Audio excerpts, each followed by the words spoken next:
Inca Chartered Accountants. Lots of people run a business from home. Many of them not sure what they can actually claim tax relief on. So in this video, I'm going to explain a little bit about that. The first thing we tend to look at with our clients is ownership. Do you own the home or do you rent it? The reason we look at that is to do with mortgage against rental costs.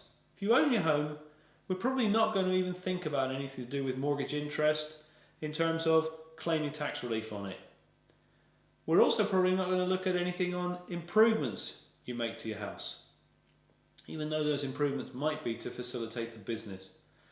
That's because we don't want to blur the lines of ownership between the property and the business and you. The main things we will be looking at are utility costs. That's gas, it's water, it's electricity, it's buildings and contents insurance, and it's council tax. And if you rent, we'll include the rental side of it as well. So how do we work out how much to claim? Well, the first thing to look at there is, are you operating out of a dedicated room in your house? Or are you sitting with a laptop on the sofa, in the lounge, watching the telly with a glass of wine, preparing your accounts? If it's the latter, you can have a few pounds per week to offset the extra cost of running the business.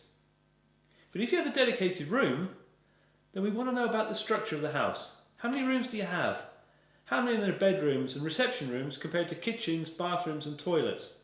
And we're going to do a calculation based on that and based upon the costs of running it, whether you use it at the weekends, whether the kids' bedroom happens to be given over to them at evening time, is there split use and the kids are doing their homework. So these are all the factors that we're going to take into consideration, and we're going to do a calculation based on that and work out an allowance for you operating your business from home. A couple of things to remember.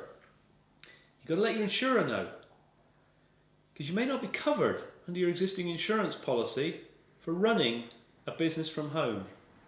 People ask us about council tax and business rates. Well, to be fair, most councils won't take much of an interest in you if you're running a small business from home. But if you start trading, if you've got people coming to the door a lot, if you've got staff coming in there, they are going to take an interest, I'm afraid, and you need to let them know and perhaps look at change of use.